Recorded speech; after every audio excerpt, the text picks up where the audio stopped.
आप अपील करना चाहते हैं आम जनता के लिए?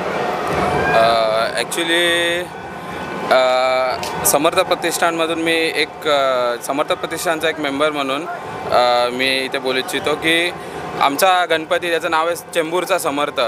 यावर्षी आम्ही एक तुळजाभवानी, आई तुळजाभवानीचा देखावा उभारला आहे आणि एक कुठेतरी आपली संस्कृती, महाराष्ट्राची संस्कृती ही जोपासली गेली पाहिजे.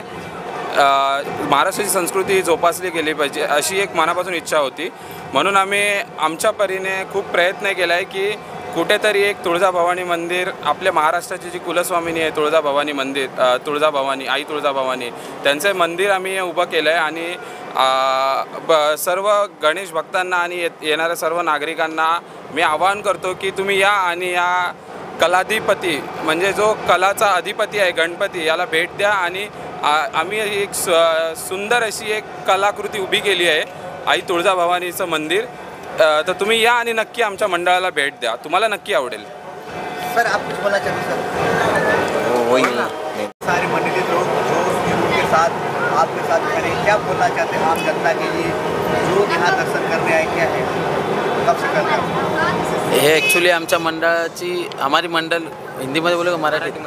आमच्या मंडळाची स्थापना 2002ला झालेली आहे. तेव्हापासून आम्ही लोकांनी हा कार्यक्रम गणेश उत्सवाचा हाती घेतला आहे. आता दरवर्षीप्रमाणे ह्यावर्षी आम्ही लोकांनी एक देखावा महाराष्ट्रातील मंदिरं कुठंतरी मंदिरांचा जीर्णोद्धार वगैरे होत आहे, त्याच्याकडे दुर्लक्ष केले जाते. त्याला एक आत्ताच काही दिवसापूर्वी महाराष्ट्राची कुलस्वामिनी तुळजाभवानी आईचं जीर्णोद्धाराचा प्रश्न उद्भवला. त्याला एक उद्भरून आम्ही लोकांनी हे मंदिर उभं केलेलं आहे.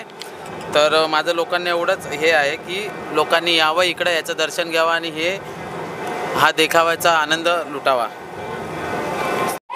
ॲक्च्युली आमच्या मंडळाची सुरुवात ही स्थापना ही 2002मध्ये झाली.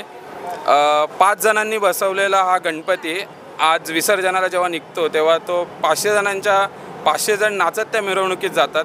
या गोष्टीचं आम्हाला कौतुक वाटतं की कुठेतरी एक बी पेरलं गेलं आणि त्याचा आज एक एवढं मोठं वृक्ष तयार झालं. आणि ही परंपरा अशीच पुढे चालत राहावी हीच श्रींच्या चरणी प्रार्थना. That's it. गणपती बाप्पा.